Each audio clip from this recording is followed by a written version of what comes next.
we bring it here. We bring it to the communities of Asian Americans who either are first generation or maybe third or fourth generation and have immigrated from some of the very countries we were just hearing about.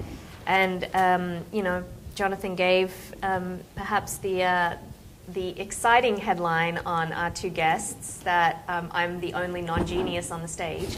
But it is a real honor to honestly to be sitting with two MacArthur Fellows. And, Stewart Kwoh was a MacArthur Fellow quite some years ago when there were very few Asian Americans who were being bestowed an honor like that. And I think, you can read his bio in your materials, but I think one of the things that I have appreciated for years about his work is that it's right on the front lines of where Asian Americans are living their lives.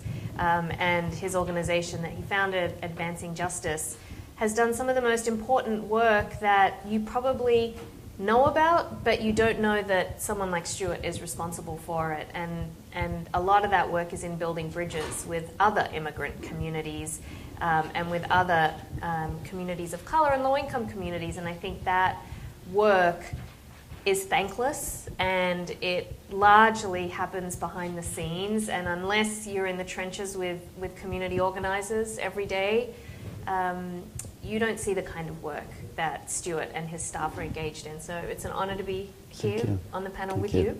And Ahilan, you can read his bio too, but we just were chatting a little bit before, and I love the fact, just to personalize our guests a little bit here, that just kind of go back to 9/11 and picture this young South Asian, passionate attorney who is working for the ACLU, and 9/11 happens, and many people's lives changed that day. And I think for someone like Ahilan, he was instrumental in being able to bring the voices forth and also create defenses for people who are on the front lines of being targeted by policies that were not even spoken or written about, that was sweeping through South Asian and Muslim communities, Arab American communities, and picking up mostly men,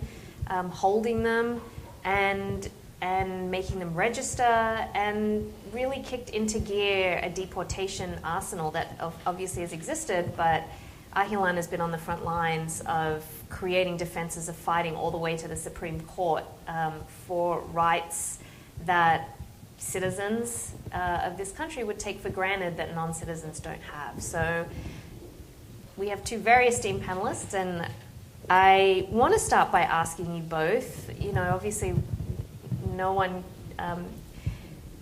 thinks we're not in any different times right now, no matter which side you fall on. How has that impacted the work that you have both done at, an incoming Trump administration, now President Trump? It's been a couple days, there were some thoughts that maybe he would reverse DACA immediately, that maybe... So I just want to ask both of you, maybe Ahilan, you can start. I know there's a lot of fear in immigrant communities. Are you seeing that in your work? Yes, I think there's tremendous fear in immigrant communities as a result of the election.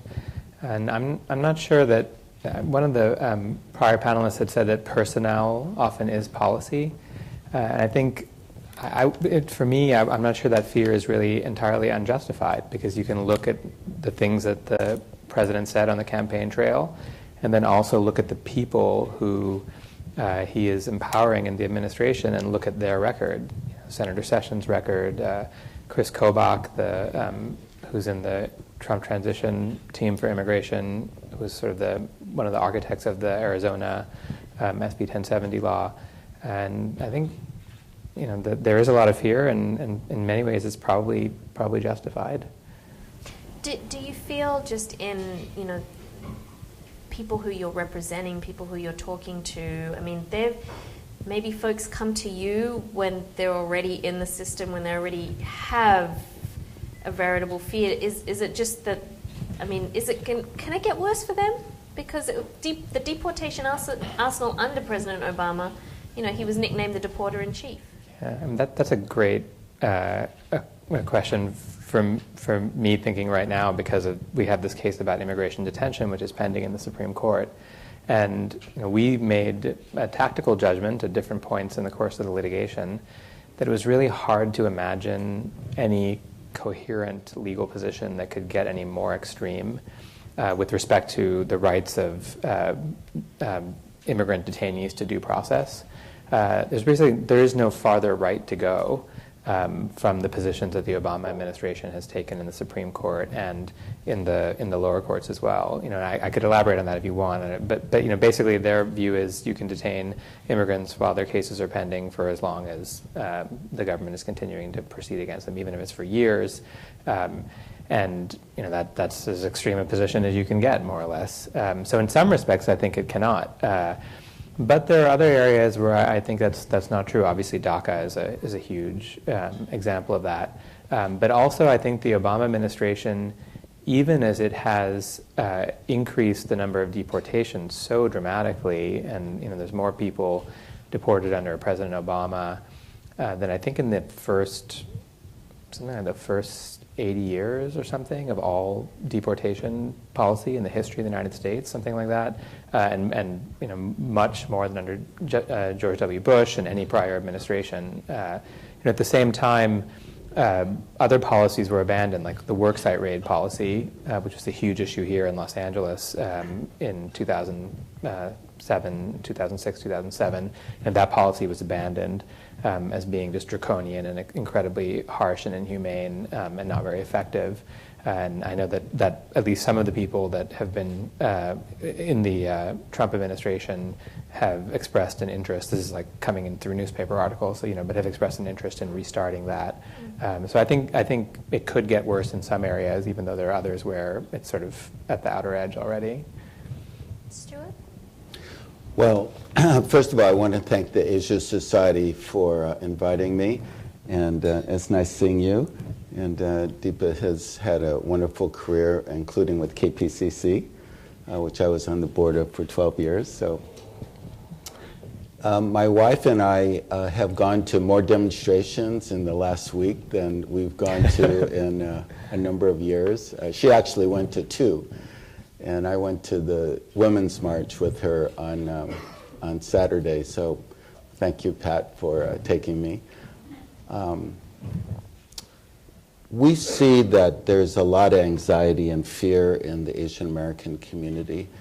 And I would mention 2 things. The latter part is the interest of Asian Americans are now being threatened by the pronouncements of future policy by the Trump administration. But the first is that a lot of Asian Americans were hoping for a Clinton administration. The media has gotten that wrong. They said it was split. We invested in a poll that another group did, the Asian Pacific Islander Civic Engagement Fund. And what their data is that in the United States, 75% of Asian Americans and Pacific Islanders voted for Hillary Clinton. It was 19% for Donald Trump and 5% for independents. In California, it was even more lopsided. It was 79% for Hillary Clinton, 13% for Donald Trump, and 9% for independents. So I think the expectation of the large majority of Asian Americans was that they would be dealing, like it or not, with Hillary Clinton and struggling on different issues. But now I think it was a big shock to probably everybody, but to Asian Americans and their perceived interest. And the interest, I'll just point out, there's 3 big interests that I think are important. One that is being threatened to be repealed now is the Affordable Care Act. And I have a few staff here, Leslie, Toy, and Sylvia Kim, who have been working on this over the years. But Asian Americans nationally probably got the most benefits from the Affordable Care Act of any single ethnic group or racial group in the United States. 59%, there was a 59% reduction in uninsured rates. because of the Affordable Care Act. In California alone, over 600,000 Asian Americans got on the extended Medi-Cal, and over 230,000 signed up for Covered California or got the insurance. That's over 830,000 Asian Americans just in California who received a benefit. So now with all the talk about repeal, and there's a big question on what's the replacement, there's big fear. Secondly, there's 1.3 million undocumented Asian Americans and Pacific Islanders in the United States. And there's talk in the Trump administration about reducing legal immigration. In 1970, there were 1.4 million Asian Americans in the whole United States. Today, there's 20 million Asian Americans and Pacific Islanders in the United States. We didn't choose to just have a lot of babies. We had a lot of immigration. And so if both legal immigrants and undocumented immigrants aren't treated well, the future of Asian Americans becomes a question. And then the last thing is that we're seeing a pickup in hate crimes. And this is coming not just from what Trump said in the campaign, but the anti-China rhetoric has had a real effect on hate crimes. In fact, the LA County Human Relations Commission a couple of months ago released a report for 2015. And the hate crimes against Chinese Americans alone went from 3 in LA County to 11. And these were specifically against Chinese Americans. And in talking to people associated with this, there was a clear feeling that the anti-China rhetoric has ramped up the anti-Chinese American activities. And so we're very concerned that foreign relations can have a big impact on how Asian Americans are treated in the United States. You know, I wonder, the statistic of was it 1.3 million undocumented Asian American? Do you feel like, as Ahilan, in your day-to-day work, you're, obviously representing undocumented immigrants, but you're also representing non-citizens. Do you see among Asian American clients, is there more, are people being picked up because they don't have documents and put into a deportation proceeding, or is it more about some past, the non-citizen? Well, if we're talking about the detained population, and I should step back maybe for some who may not have the full context, right? There's about, under the President Obama, during that expansion, there's about 40,000 people on any given day who are in an immigration detention center, and they're spread all throughout the country. And if you went to one of these places, which I think you may have, right? They're prison. Anybody looking at, you're in orange jumpsuits. People are in pods for the most part. There's no contact visits. You have to talk to people through like a phone and so it's essentially it's like a prison, but because in theory it's a civil rather than a criminal incarceration. You don't have a lot of the basic rights that are afforded to criminal. I apologize for, I'm sure a lot of people already know this, but I just wanted to make that clear when we're talking about this. So that's why there's no right to appointed counsel in the situation. That there's no, the case that we were talking about earlier is about whether you get a right to a bond hearing, something which you get in a criminal case within a matter of days. It's about whether you can get that at 6 months, right? So if you look at that population, which is really the kind of focus of the enforcement resources at any given time. About half of the people in that detention world now are refugees. So these are people, most of whom came to the border and presented themselves at the border and are seeking asylum. Although there also are a large number of them, but it's a minority in the detained population who crossed the border unlawfully and then were arrested in the border region and then were sent to the detention center. So that's about half of your population. A lot of those people are from Asia. There's a lot of them from Bangladesh. There's always historically been lots and lots from China, and that's still the case. There's a long history of people like that from Southeast Asia, from Cambodia, Vietnam. Ahilan, is that coming across the border in the way in which we hear the rhetoric, build a wall to stop people coming across, or is that buying a ticket, flying in on a tourist visa or some legal visa and then disappearing? So there's also some of the latter. But actually the largest group is not, the wall is not going to stop them. There are people who are coming to the port of inspection. They may be coming to the airport, but in many cases they're actually coming to the southern border and are speaking to the border inspector and saying, I have a fear of returning to my home country. I would like to apply for asylum. And of course, since World War II, this has been a sort of fundamental tenet of U.S. human rights policy, refugee policy, immigration policy, that we do. We don't send people back to Germany anymore, which happened in World War II. Now we let people apply for asylum. So that's a huge percentage of the population, is more than half at the moment. The other significant percentage, there's a small number who are people who maybe have overstayed a visa, student visa, or were caught in some kind of, they failed to change lane or signal when they changed lanes, and the immigration office, somehow it was connected like that. That used to be a much larger percentage of that population, and under Obama that has dropped. And as part of like the end of worksite enforcement and things like that, that means that those sorts of people don't come into the system as much. Instead, most of the other people in there are people who had lawful status, usually green cards, were convicted of a crime, served whatever sentence they had, and when that sentence was over, they were then picked up by immigration, by ICE, Immigration Customs Enforcement, transferred into the immigration detention system. And for a lot of those people, if the crime is clearly deportable and there's no relief, they're just gone very quickly. But there's a lot of people for whom it's not clear because the immigration law is very complicated. Some crimes make you deportable, some do not.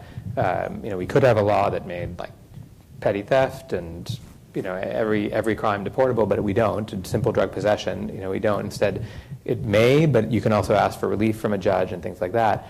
So a lot of the rest of the detained population is people in that position. And Stewart, do you find, we've heard stories about split families when the mother or the father is deported, and usually we're hearing about Latino families. Is this affecting the Asian American community? I know it happened after 9/11 when a lot of South Asian and Muslim men were sent back. But do you find that it's still happening? Yes, not in the same number as for the Latino community, but there's a deep fear in the Asian American community about divided families. So, for example, with the deferred action for childhood arrivals, under President Obama, there was a fear in the Asian American community. So a lot of qualified young people did not come forward because they would get some temporary relief, but their parents weren't. And they were very scared that the family would be uncovered. And so not as many Asian Americans who were eligible came forward. There were still thousands who did come forward. Our office helped or represented 7,000 to 8,000 Asian and Latino young people to get this program, but a number of them didn't have the full support of their parents because the parents were afraid that they would be found out and then they would get deported and their kids would stay here, so they didn't want that. So there's that deep fear. I imagine now that fear might just be magnified. News reports today, if you haven't heard, are saying that DACA applications are still being processed. But, I know from people I've interviewed that they just don't want to hand over their information now because it's like a zero straight line to where I am to pick me up. Can I just add one thing to what Stewart said? A statistic I know from the great work that Stewart's office did, as I understand it, you tell me if I'm wrong, but I think the second largest nationality after Mexicans in the Los Angeles area of DACA applicants that were processed by the various legal service providers in this area was Korean, right? Isn't yes, that right? A number of Korean Americans, Filipino Americans came forward, but not as many Chinese Americans Right. and others. So there was a fear of being discovered. For Asian Americans to be coming here as students and they overstayed their visa, or they got married, but they weren't able to adjust their whole family. There's the real concern, and there was a real hope for some kind of comprehensive immigration reform that would have provided some pathway to citizenship, or at least legal status to stay here legally. But those hopes seem to be dashed for now, although there are some bills that Republican and Democratic senators are putting forward that might give some relief to the dreamers. But it's far too early to tell what might get a majority of support, and that's something that the president would sign.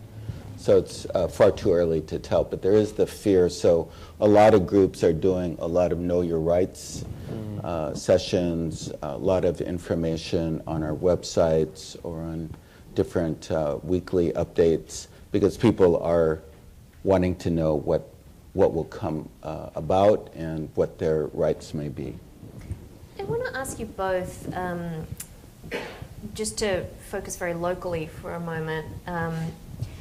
So in the aftermath of the mass shooting in San Bernardino in December 2015, I mean, I know I was out there reporting, and the Pakistani community particularly, but the Muslim community were very scared. And there were reports of hate crimes then.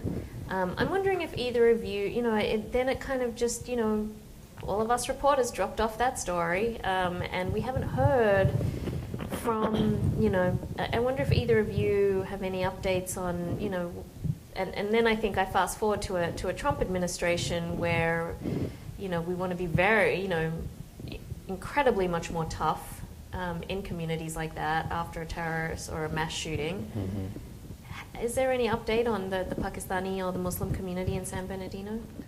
So I have a couple of different ways of knowing something about that. One, in full disclosure, my wife, who works for Stewart, is the litigation director. Actually, there is a Bangladeshi American and from Redlands, and so our extended family, much of our extended family, who are more recent, actually, immigrants, are in Redlands, and they're practicing Muslims, and knew some people who were, attendees of the mosque, the mosque where one of the people had gone.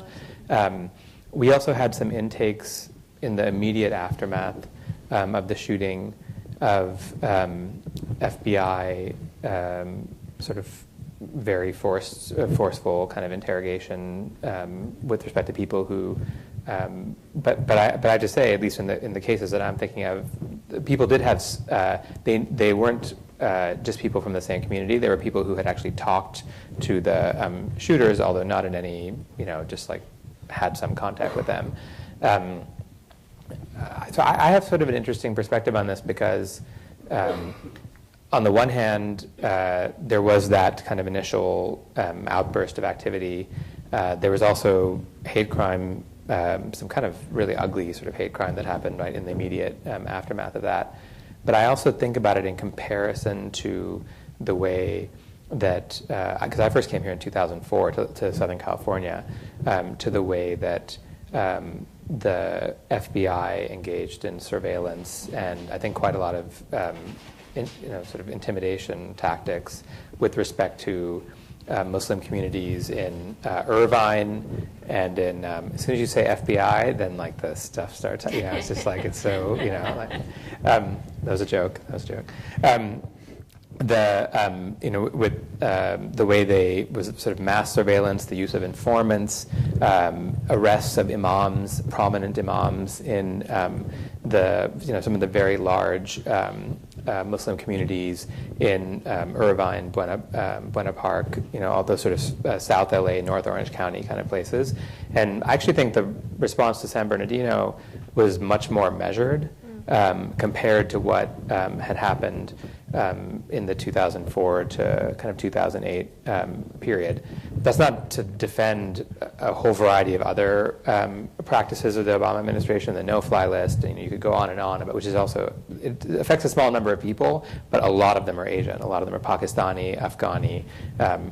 But anyway, that's not to defend sort of everything they did, but certainly the response to San Bernardino was far more measured than sort of comparable things you could look at under the W. Bush administration. And that's, I think, something which has also caught a lot of fear, certainly amongst the Muslim community and Muslim civil rights sort of institutional organizations. A lot of people are kind of looking at the people who are being empowered in this administration. A lot of them are very Islamophobic, and in many cases subscribe to kind of really discredited sort of bizarre kind of theories about Islam and about some of the institutions in the U.S. and are fearful, and I think rightly so, because they see that looks like then we could get what we had, in the 2004 to 2008 period, or maybe even worse. Stewart, is standing up for Muslim rights an Asian American issue? South Asia, Pakistan particularly, Bangladesh, large Muslim population, Indonesia, really large Muslim population, but I wonder if that's like something that is at the fore of what an Asian American activist might be thinking in these times. Well, that's a good question. I do think that, for example, Japanese Americans after 9/11/01, and certainly after San Bernardino, and with some of the heated rhetoric during the presidential campaign, they did speak up very loudly that we don't want another episode of Japanese American incarceration. And so a number of Asian American groups have stood up and said, this is a bad part of our history, we don't want it repeated. And the reality is, as you just mentioned, a lot of the largest countries with huge Muslim populations are Asian countries.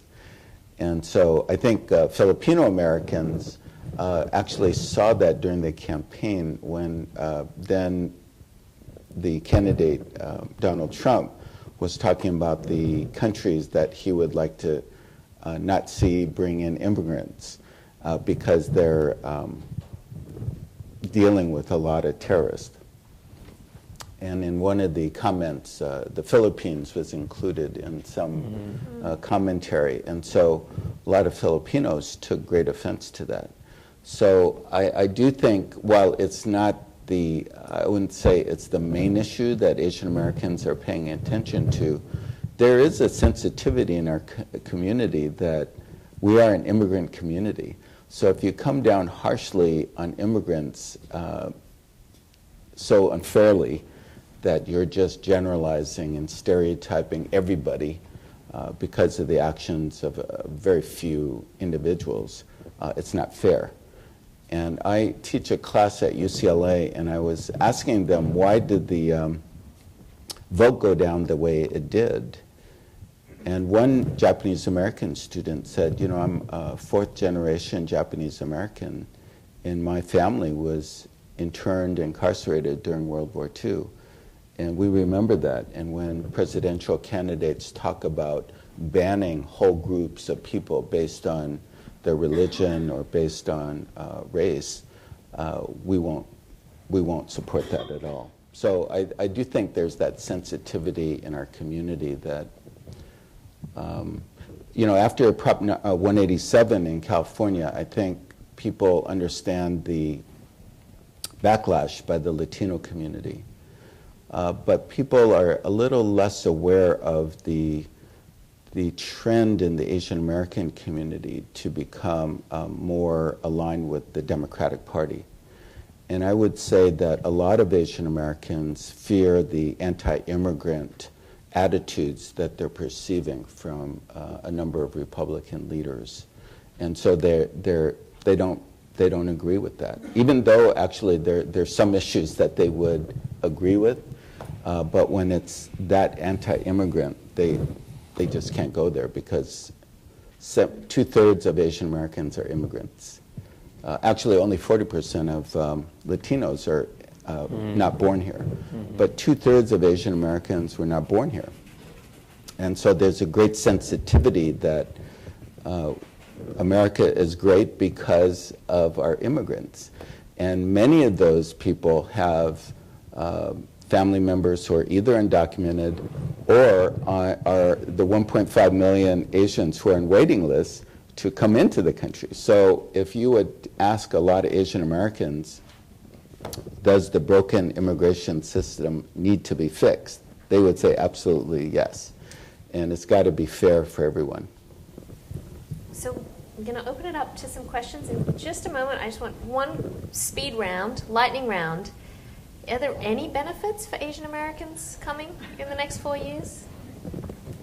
Can we let him answer that first? I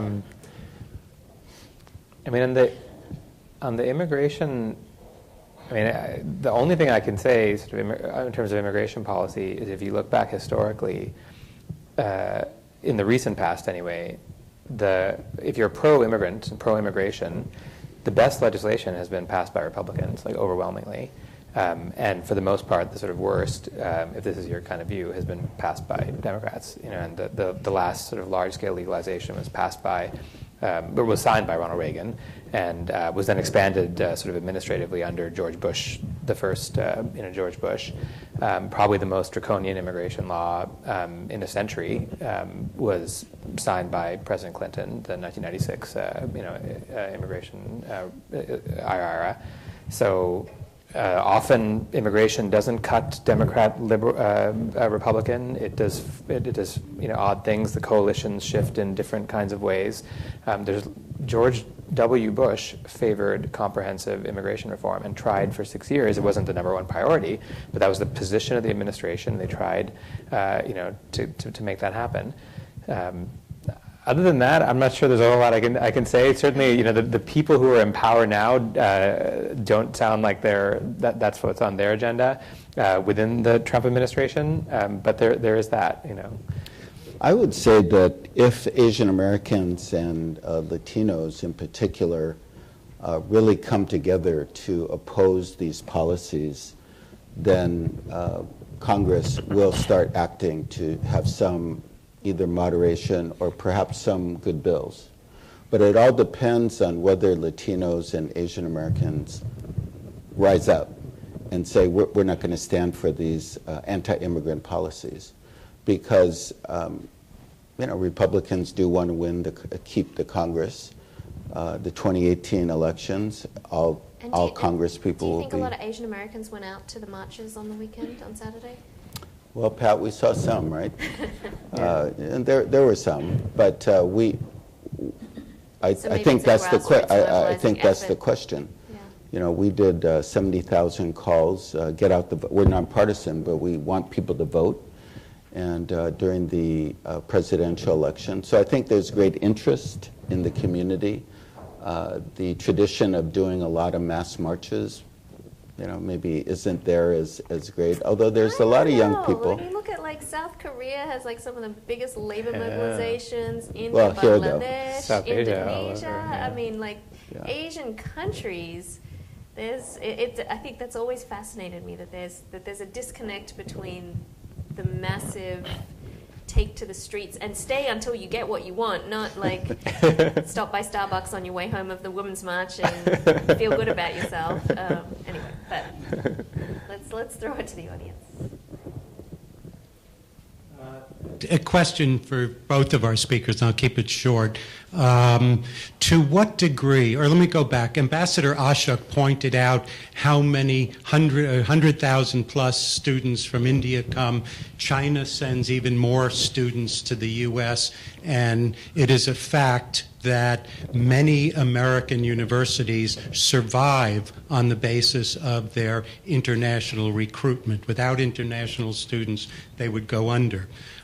To what degree is everything you've talked about so far, to what degree does it apply to students who are here legally, attending colleges, etc.? And then what do you think might happen going forward if this wave of concern and maybe wave of reality hits?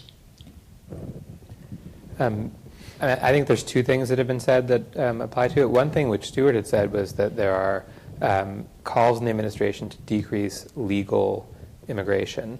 And at least some of those concern both the foreign student program and also, of course, the various classes of worker visas, but high tech certainly being amongst those, which affects Indians, obviously, and other South Asians actually as well in very large numbers. So there's certainly some constituency within the administration to both decrease the student population and also to decrease legal temporary, that is legal non-immigrant immigration.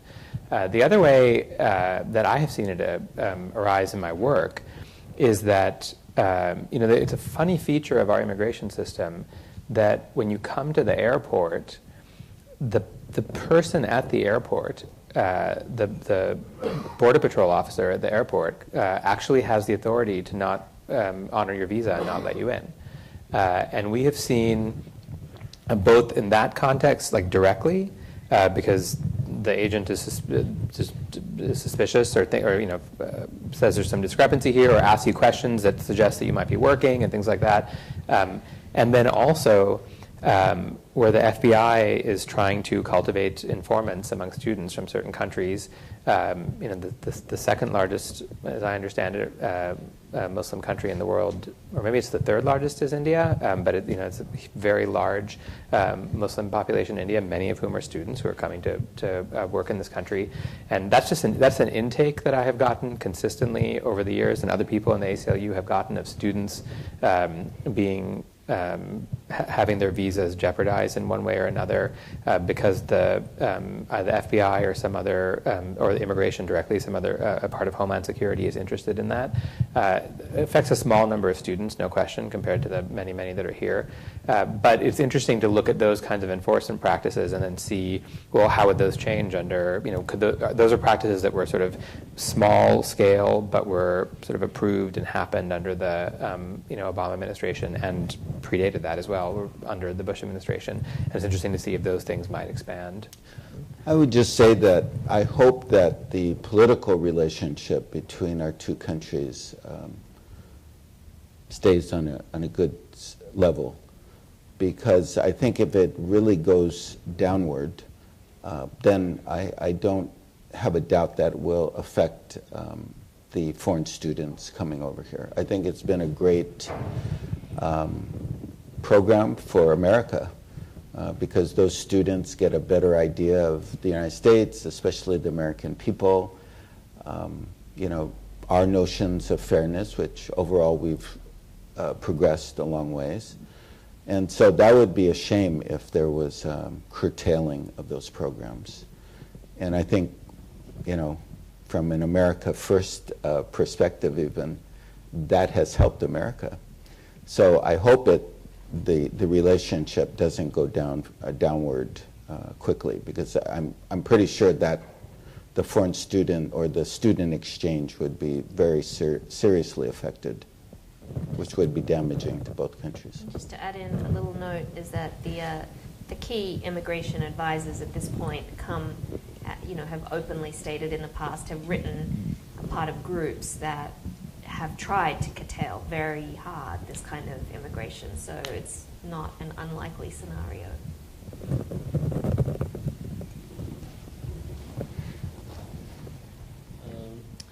Well, I'm a student at UCLA, and there's been a lot of concern that Trump might repeal the DACA legislation, which has enabled undocumented immigrants who came as children to receive in-state tuition and to get work permits. I personally have met quite a lot of students in this situation now.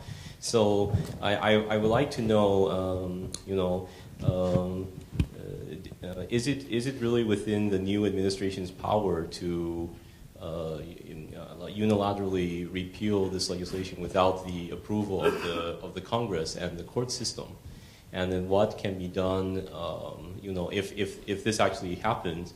what will happen, to those who registered with the DACA? Like, what is likely to happen to them? Can anything will be done in their legal defense? And then I guess like to know, like, what is Trump's, what is the administration's motivation for repealing this legislation? Because it seems like by refusing to renew these people's work permits, it would do like a lot of damage to the economy, because a lot of people have registered in this program and and they're working.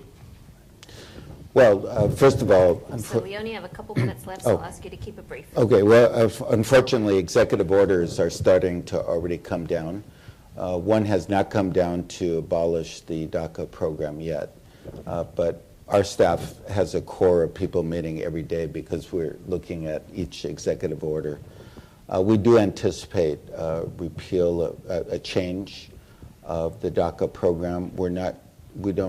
The information that was given from students to get that status is confidential. So we expect that information will still be confidential.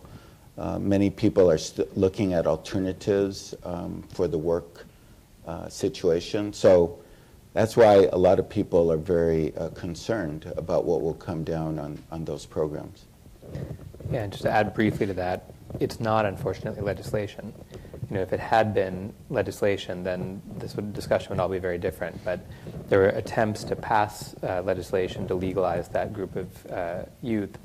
Those were not successful, and the president enacted it by this policy program, essentially. And so that's the reason why it can be unilaterally repealed without any legislation or any kind of legislative action. Is the second, your question, would there be a defense in the courts? I think there could be quite robust defenses to attempts to deport those people. I don't know if they'd be successful, but I think there will be a massive legal challenge if there's an active attempt to deport a lot of the people who had registered under DACA. But can you legally require the government to continue DACA? I think very few people think that you can legally, you can get a court to say that the president has to keep the DACA program ongoing, which means you could end it, you could end the work authorizations, which you're right would have an economic impact. Immigration reform would have a tremendous beneficial economic impact, but that hasn't been sufficient to get it enacted. So sometimes I think there's more than economics that are operating. I'm just going to invoke my right to ask a question, and as we wrap up, given that you didn't see that many Asians in the marches you've been taking part in, and given that demographically the Asian American population is better educated than the average Americans, earns more. There are big differences within the Asian American community, and there is actually, I think, more Asian Americans were elected to Congress this year than ever before. It's still a low number, 14, or something like that. But do you see a Trump presidency creating more grassroots activism among middle class and upper middle class Asians to become more politically active, which has been one of the hits on the Asian American community, that they haven't been politically active? Now, of course, we're a little different in Southern California, but what do you think, do you see the impact of that nationally? I do see a number of people getting more activated because of the situation with the presidency, the high stakes in a number of the policies. I do think that for example, Asian American congressional representatives were very outspoken on either going or not going to the inauguration. At least three of the Congress people from Southern California decided not to go and were very articulate and vocal about why they made that decision. So I do see it as a time when the Asian American community will have a new civil rights movement. Hopefully they'll be joining many other Americans. I think the only way to stop bad policies is for people to speak up. The reality is that the conservative movement has a lock on the branches of the federal government. So unless people speak out, whether it's in court or on the streets, from the elected officials, from states like California. I mean, there's a clear role that California could play to say, we don't want California to slip backwards into an era where the Prop 187s are tried again, which failed. So I do think that this is a time when a lot of Asian Americans are going to speak up and get organized. We have 100 staff. Now we have 700 volunteers, and we're getting calls even from my nephews and nieces. How can we volunteer now? And I'll take off my engineering job and come down on Friday. So I think there's that spirit in the community, and we really haven't seen that for several decades. So I'm expecting that this will happen more and more. And hopefully on both the foreign policy front and the domestic front, we're hoping that the administration will listen. We think that the Asia Society plays a major role. We don't get involved in foreign policies, but somebody needs to talk about why the positive relations with Asian countries was good for America. It wasn't just good for them. It was good for both countries, and the people of those countries and our country really benefited from that positive relationship, and we have to use whatever channels we can to make that point. And several million women, mainly women, made that point over the weekend. But I do think our organizations can also make very important points.